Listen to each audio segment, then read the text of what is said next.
I stood in the doorway of my childhood home, my hand trembling as I gripped the handle of my suitcase, watching my mother drop her soup spoon with a clatter that echoed through the suddenly silent dining room. My father had frozen mid-chew, his face turning an alarming shade of red. But it was Iris, my younger sister, whose reaction I would remember for the rest of my life. Her perfectly manicured hand, the one that had just been waving that ostentatious diamond ring in my face moments before, was now clutching the edge of the table so hard her knuckles had turned white. The words I had just spoken hung in the air like smoke after a gunshot. I had finally said it. After 34 years of being the family disappointment, the overlooked daughter, the one who was always too much or never enough, I had dropped the bomb that would shatter the carefully constructed facade of our perfect family Thanksgiving. I am married. 3 simple words that felt like swallowing broken glass to say, yet somehow tasted sweet with the promise of freedom. But before I tell you how we got here, before I explain the look of pure panic that was spreading across Iris's face like wildfire, I need you to understand something. If this story resonates with you, if you have ever felt invisible in your own family, if you have ever been the scapegoat, the forgotten one, the one whose achievements were minimized while someone else's were celebrated, then please hit that like button. Subscribe to this channel because I am going to share more stories about finding your voice and standing up for yourself. Comment below and tell me if you have ever been the black sheep of your family. Your story matters too. Now let me take you back to where this really began. I grew up believing that love was conditional, that it had to be earned, and that no matter how hard I tried, I would never earn enough. My parents, Richard and Margaret Chen, were not monsters. They did not beat me or starve me or lock me in closets. Their cruelty was far more subtle, far more insidious. It was in the way my mother's eyes would glaze over when I talked about my achievements at school, only to light up like fireworks when Iris walked into the room. It was in the way my father would miss every single one of my piano recitals because he had to work late but somehow always managed to make time for Iris's cheerleading competitions. Iris was born when I was 5 years old, and from that moment on, I became a ghost in my own home. She was the golden child, the miracle baby who came after my mother's difficult pregnancy with me. She was petite and delicate where I was tall and sturdy. She was bubbly and charming where I was quiet and thoughtful. She learned early on that she could do no wrong, and I learnt that I could do no right. When I was 10, I won first place in the county science fair. I had spent months working on a project about renewable energy, staying up late, reading college-level textbooks, building models with my own saved allowance money. The day I won, I ran home, bursting with excitement, clutching my blue ribbon like it was made of gold. My mother looked at it for exactly 3 seconds before turning back to Iris, who was crying because she had scraped her knee on the playground. When I was 16, I was accepted into the National Honour Society. Iris, who was 11 at the time, had just won a local beauty pageant for her age group. Guess which achievement got framed and hung in the living room? I told myself it would get better when I went to college. I worked 3 part-time jobs to put myself through state university because my parents decided their resources were better spent on Iris's private high school tuition. I graduated with honours, got a good job as a research analyst at a biotech firm, and moved into a small but cosy apartment across town. I thought distance would help. I thought if I just proved myself enough, worked hard enough, achieved enough, they would finally see me. I was wrong. The pattern continued into adulthood. Every family dinner became a stage for Iris to perform her perfect life, while I sat in the audience applauding dutifully. When she got engaged to Colin, a corporate lawyer with a trust fund, and a practiced smile, my parents threw them an engagement party that cost more than my annual rent. When I got promoted to senior analyst, my mother said that was nice, and immediately changed the subject to ask Iris about her wedding dress shopping. I started attending fewer family events. It hurt too much to be invisible, but they never noticed my absence. Or if they did, they never mentioned it. Then 2 years ago I met Evan. It was at a conference in Seattle. I was presenting research findings on protein synthesis, standing at a podium, trying not to let my voice shake as I addressed a room full of scientists who actually seemed interested in what I had to say. After my presentation, a man approached me. He was tall with kind eyes behind wire-rimmed glasses and a warm smile that reached all the way to his eyes. "That was brilliant," he said, extending his hand. "I'm Evan Mitchell. I work in pharmaceutical development, and your research could have significant applications for a project my team is working on. Would you be interested in grabbing coffee and discussing a potential collaboration?" Coffee turned into dinner. Dinner turned into a weekend trip to the coast. Weekend trips turned into late-night phone calls that lasted until dawn. Evan was everything I had never known I needed. He listened when I talked. He remembered small details about my life. He celebrated my achievements without needing to compare them to anyone else's. He saw me, really saw me in a way my family never had. When he asked me to marry him on a beach in Oregon, watching the sunset paint the sky in shades of orange and pink, I said yes without hesitation. For the first time in my life, I felt chosen. We planned a small wedding, nothing extravagant, just something intimate and meaningful. I wanted my family there. Despite everything, despite the years of being overlooked and undervalued, I still harboured this tiny, stubborn hope that maybe this would be the event that finally brought us together. Maybe they would be happy for me. Maybe they would show up. I spent weeks designing the invitations myself, printing them on expensive cardstock, addressing each envelope in careful calligraphy. I sent them out 3 months in advance, one to my parents, one to my grandmother, one to my aunt and uncle. I even sent one to Iris and Colin, hoping that maybe, just maybe, she could be happy for me too. I waited for the responses, and waited, and waited. 3 weeks before the wedding, I still had not heard from anyone. I called my mother, my hands shaking as I dialed the number. "Hi, Mum," I said when she answered. "I was just calling to check if you got my wedding invitation." There was a pause, a long, uncomfortable pause. "Oh," she said finally, her voice distant. "Yes, I think I might have seen something in the mail. You know how busy we have been with helping Iris plan her wedding. It is only 6 months away now, and there is still so much to do." My heart sank. "Mum, my wedding is in 3 weeks. Did you look at the date?" "Lotus, sweetie, you have to understand that this is a very busy time for our family. Iris needs our support right now. Her wedding is going to be such a big event. All of Colin's family will be there, and we need to make a good impression." "What about my wedding?" I asked, my voice barely above a whisper. "Well, dear, I am sure whatever you are planning will be lovely, but you have always been so independent. You do not really need us there, do you? Besides, I am not even sure your father can get time off work." The same father who had taken 2 weeks off to help Iris tour wedding venues across 3 states. I hung up without saying goodbye. 2 weeks before the wedding, I drove to my parents' house unannounced. I needed to talk to them face to face to make them understand how important this was to me. I let myself in with the key I still had, calling out as I entered. No one answered. I walked through the house and found them all in the backyard. My parents, Iris, Colin, my grandmother, my aunt and uncle. They were having what looked like a garden party, laughing and drinking wine in the afternoon sun. "Lotus," my mother said when she noticed me standing at the patio door. "What are you doing here?"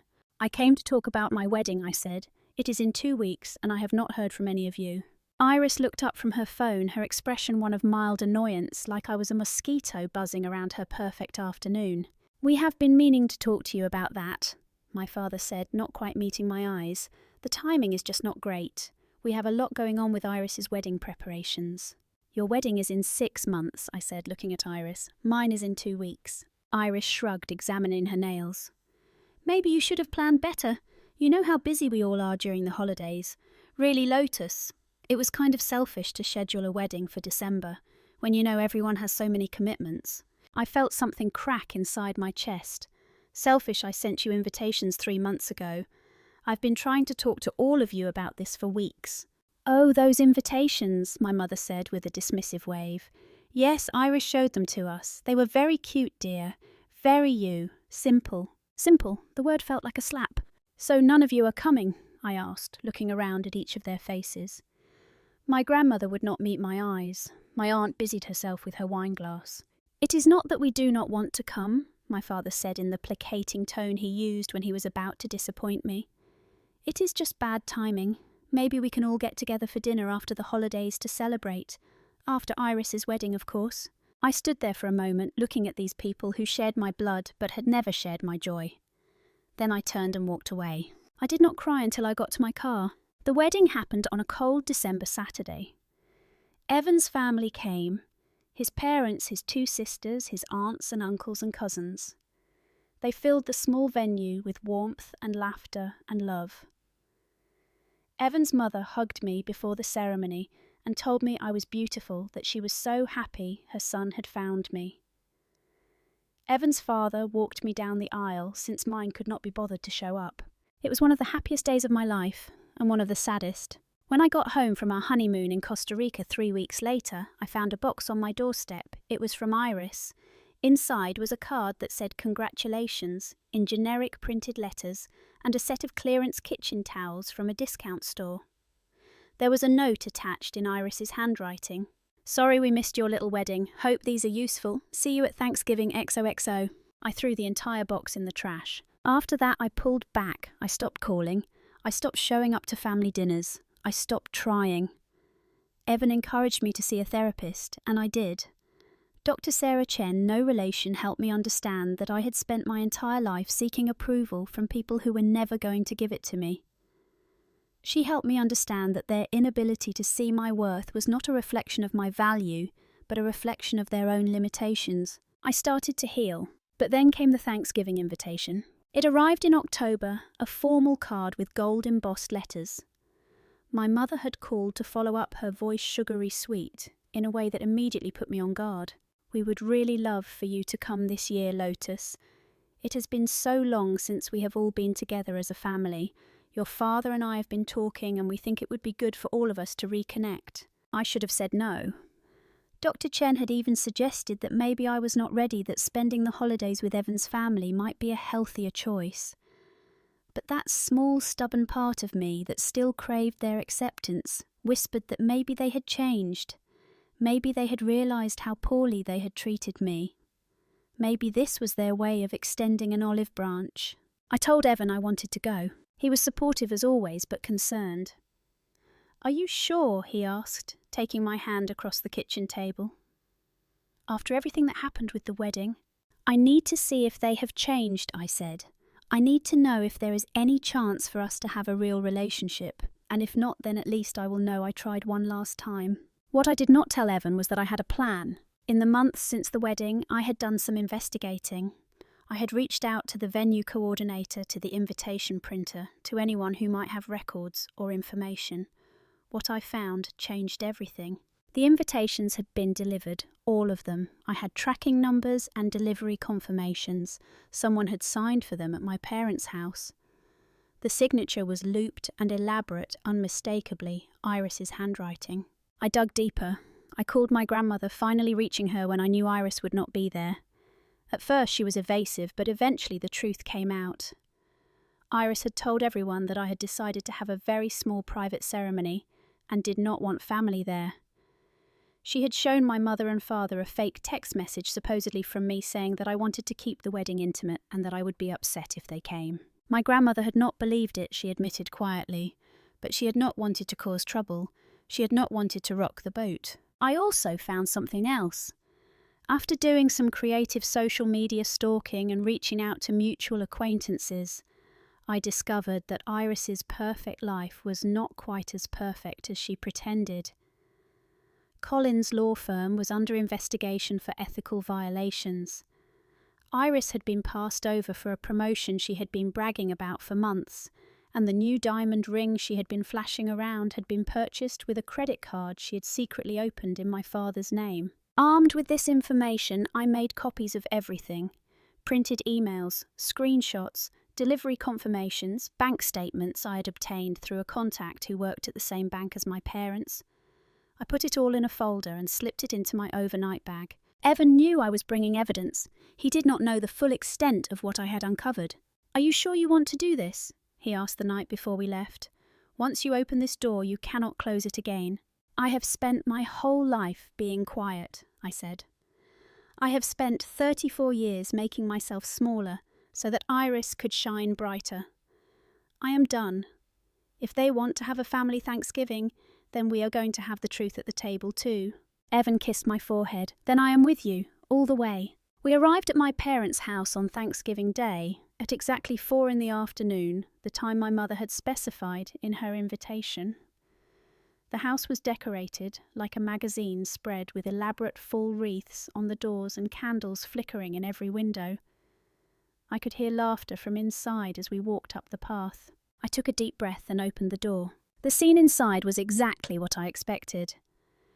The dining room table was set with my mother's best china, the kind that only came out for special occasions. My parents sat at opposite ends. Iris and Colin were positioned like royalty on one side, and there were 2 empty chairs across from them, clearly meant for Evan and me. My grandmother was there too, looking uncomfortable in her chair by the window. My aunt and uncle completed the picture, already working their way through a bottle of expensive wine. The conversation stopped when I walked in. "Lotus," my mother said, standing up with a smile that did not reach her eyes. "You made it, and you brought a guest. Not you brought your husband, a guest." "This is Evan," I said. "My husband. We have been married for almost a year now." My mother's smile faltered for just a second.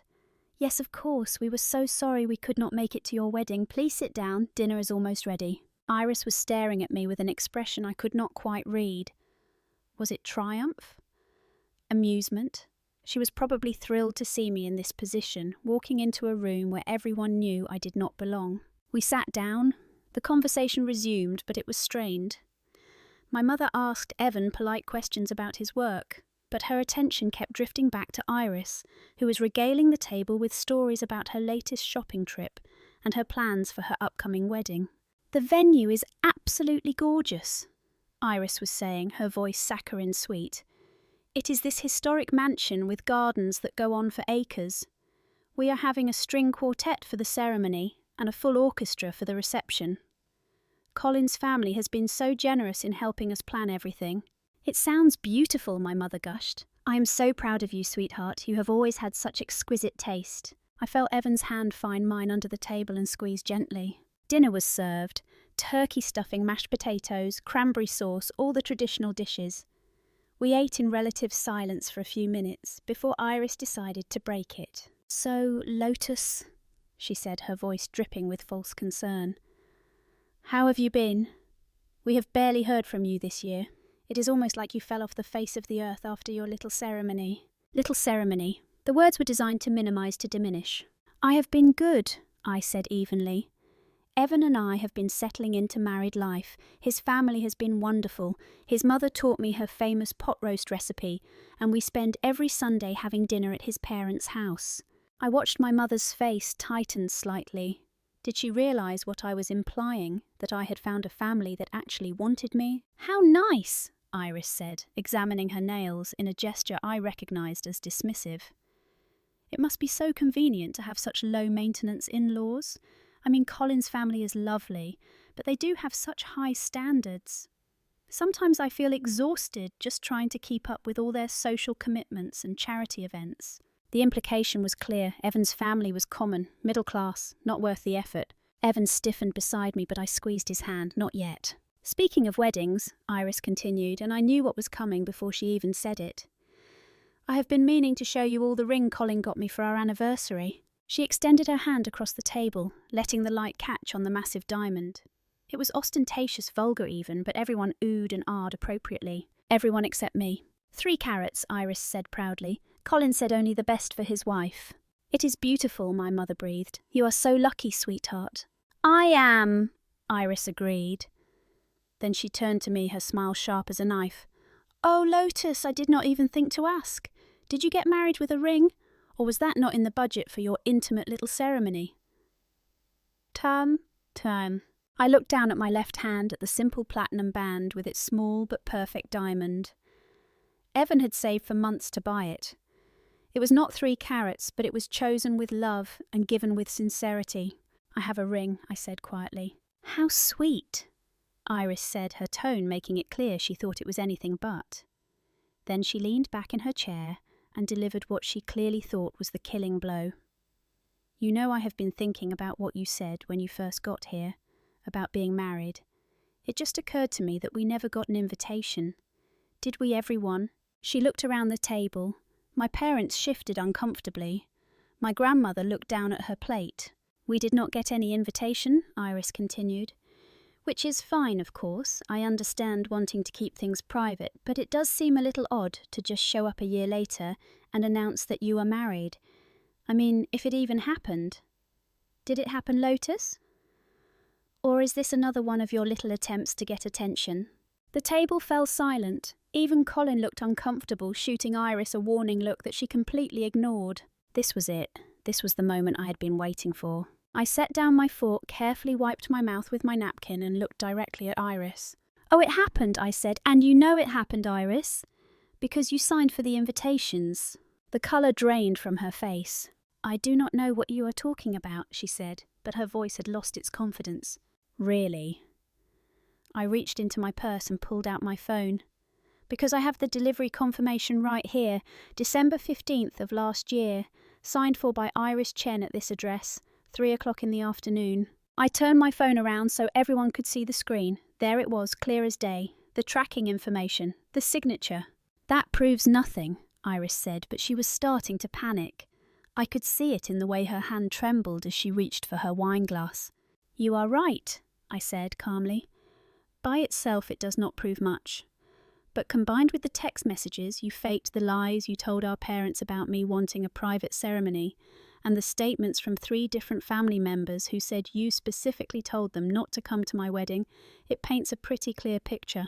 I pulled out more documents from my purse, printed screenshots, highlighted sections. I laid them on the table one by one, creating a paper trail of deception. "Iris, what is she talking about?" my mother asked, her voice shaking. Before Iris could answer, I continued. "But that is not even the best part. Do you want to know what else I found out?" I pulled out the bank statements. "That beautiful 3-carat diamond you have been showing off, the one that Colin supposedly bought you, it was purchased with a credit card that you opened in Dad's name without his knowledge. You have been forging his signature and running up debt for months, $23,000 so far." My father stood up so fast his chair fell backward. "What?" "That is not true," Iris said, but her voice was barely a whisper now. "She is lying. She is making all of this up because she is jealous." "Am I?" I pulled out more papers. "Here is the credit card application with Dad's information and your handwriting. Here are the statements showing purchases at jewellery stores, designer boutiques and restaurants. Here is the payment history showing that you have been making minimum payments from an account you set up using Mum and Dad's retirement fund." My mother made a sound like she had been punched in the stomach. "You have been stealing from us," my father asked, his face turning purple with rage. "I was going to pay it back," Iris said, standing up now too. "Colin is getting a promotion soon and we were going to pay it all back. It was just temporary." "Colin is not getting a promotion," I said. "Colin's law firm is under investigation by the State Bar Association for ethics violations. In fact, there is a good chance he is going to be suspended if not disbarred." Colin's face went white. "How do you know about that?" "I am a research analyst," I said. "I am very good at finding information. It is amazing what you can discover when you actually bother to look." The room erupted. My father was yelling at Iris, demanding to know how she could betray his trust. My mother was crying, asking why Iris would do this to them. Colin was trying to defend himself, insisting that the investigation was baseless. My aunt and uncle sat frozen wine glasses halfway to their lips. An Iris perfect golden child Iris was unravelling right before my eyes. "You did this," she hissed at me, pointing an accusatory finger across the table. "You orchestrated all of this. You came here just to ruin my life." "No," I said, standing up now too. "I came here because I wanted to give this family one last chance. I wanted to see if maybe, just maybe, you all had learnt to value me. But I was wrong. So instead, I am going to show you exactly what you lost when you chose to ignore me." I turned to my parents. "You asked why you did not know about my wedding. It is because Iris made sure you did not. She intercepted the invitations. She lied to you. She told you I did not want you there because she could not stand the thought of me having one day that was not about her." I looked at my grandmother. "And you knew something was wrong. You told me yourself, but you stayed silent because it was easier than standing up to her." Then I turned back to Iris. "But the worst part is that I almost let you win. I almost convinced myself that I was the problem, that I was not good enough, not special enough, not worthy of being loved. It took me 34 years and a man who actually sees my value to realise that the problem was never me. It was all of you. Iris's face contorted with rage. "You think you are so special now. You think you are better than me because you found some nobody to marry you, and he is too stupid to see what a pathetic loser you are." "Evan is not a nobody," I said quietly. "He is a pharmaceutical researcher with 2 PhDs who has developed drugs that have saved lives. He is kind and generous and loving. He is everything you could never be." Iris lunged at me, then her hand raised to slap me across the face. But Evan was faster. He stepped between us, catching her wrist gently but firmly. "I think that is enough," he said, his voice calm but steely. "Lotus, let us go." At that moment the doorbell rang. Everyone froze. "Are you expecting someone else?" my father asked my mother. She shook her head, looking confused. I smiled. "Actually, that is probably for me." I walked to the door and opened it. Standing on the porch were Evan's parents, his 2 sisters and his aunt and uncle. They were holding covered dishes and pies, their faces warm and welcoming.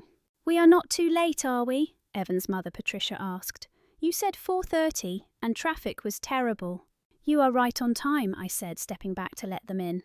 They filed into the house, filling the foyer with the smell of home-cooked food and the sound of genuine laughter. Patricia immediately pulled me into a hug. "Happy Thanksgiving, sweetheart," she said. "We are so glad you invited us." I watched my parents' faces as they took in this scene. Here was a family not related to me by blood, who had driven 2 hours to spend Thanksgiving with me, who had brought food to share, who had made me feel like I mattered. "Lotus, what is going on?" my mother asked, her voice weak. "I invited Evan's family to join us," I said. "I thought it would be nice for all of us to get to know each other. After all, they are my family now too. In fact, they are more my family than you have ever been." Patricia looked around the room, taking in the scattered papers on the table, the tears on my mother's face, the fury on Iris's face, and the general chaos. She turned to me with a questioning look. "Maybe we should have that dinner at our house instead," Evan suggested quietly. I looked at him, at his family standing behind him with their warm smiles and open hearts. Then I looked at my parents, my sister, the people I had spent my whole life trying to please. "Actually," I said, "I think that is a perfect idea." I walked over to the table and gathered up all my documents, putting them back in my purse. Then I turned to face my family one last time.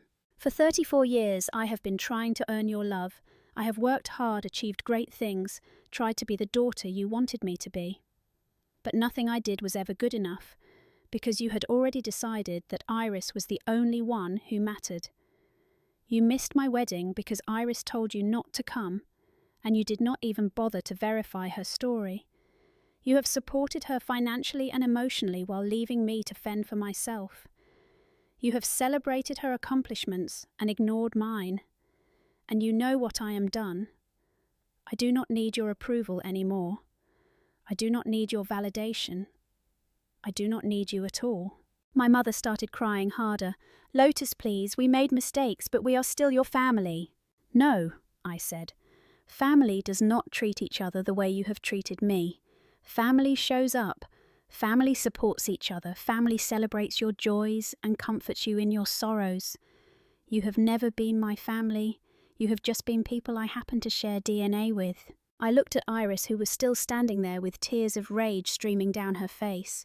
"And you have spent your whole life trying to make me feel small so that you could feel big. But you know what I realized? Someone who is truly confident does not need to tear others down. You are not special, Iris. You are just mean.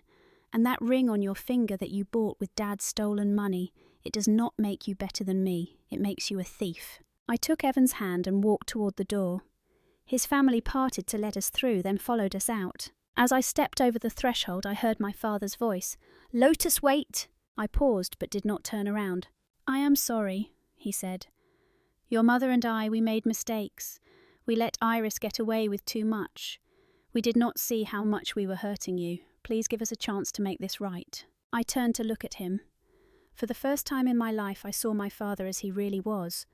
Not as the authority figure I had spent my life trying to impress, but as a man who had failed one of his children because it was easier than standing up to the other one. "Maybe someday," I said, "but not today. Today I am going to have Thanksgiving with people who actually love me." And I walked out the door. We ended up at Evan's parents' house, a cozy ranch-style home with a yard full of old trees and a kitchen that always smelled like something delicious was baking. Patricia and Evan's sisters immediately got to work heating up the food they had brought, while Evan's father, Michael, built a fire in the fireplace. We ate dinner around their dining room table, which was half the size of my parents', but filled with twice as much love. We told stories and laughed and played board games. Patricia made sure my plate was always full, and Michael toasted to the newest member of our family who we are so blessed to have. At one point I excused myself to go to the bathroom, and I found myself standing in front of the mirror looking at my reflection. I was 34 years old, and for the first time in my life I felt like I was enough. Not because I had achieved something great or proven my worth through some grand gesture, but simply because I existed. Because I had chosen to value myself even when no one else did. When I came back to the living room, Evan was waiting for me. He pulled me into his arms and whispered, "Are you okay?" "I am more than okay," I said. "I am free." Later that night, as we drove home to our apartment, my phone started buzzing with messages. My mother apologising, my father saying they wanted to talk, even my grandmother sending a long text about how proud she was of me for standing up for myself. There was nothing from Iris. "Are you going to respond?" Evan asked. I thought about it for a moment. Part of me wanted to send a scathing reply to each of them to list out every hurt and every slight and every moment of neglect. But another part of me, the part that had been forged in the fire of that Thanksgiving confrontation, knew that they were not worth my energy anymore. "Not tonight," I said. "Maybe not ever. We will see." Over the next few weeks, things unfolded exactly as I had predicted. Colin's firm did suspend him pending the investigation. Iris's credit card fraud came to light when my father pressed charges not to punish her but to protect himself from the debt. She was forced to return the ring and enter a payment plan to pay back what she had stolen. My parents reached out multiple times, each message more desperate than the last. My mother sent long emails about how she had not realised how much she had hurt me. My father called and left voicemails about wanting to make amends. I did not respond to most of them, but eventually, about 2 months after Thanksgiving, I agreed to meet my father for coffee. We met at a neutral location, a small cafe downtown. He looked older than I remembered, more tired. We ordered our drinks and sat in uncomfortable silence for a moment before he spoke.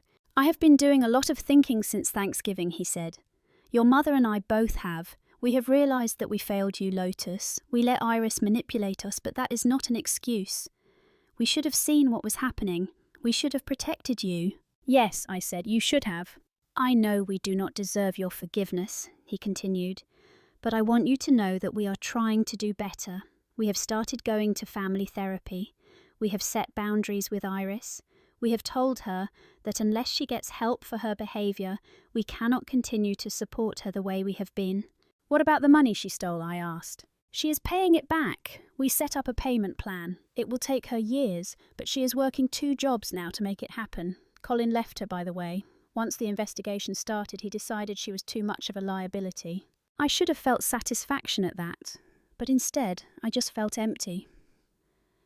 Iris's fall from grace did not make up for the years of pain she had caused me. "I am glad you are setting boundaries," I said, "but I need you to understand something. I am not coming back. Not to the family dinners, not to the holidays, not to the performances of perfect family unity. I have a family now, and they actually care about me. Evan's family has shown me what real love looks like, and I am not going to settle for less anymore."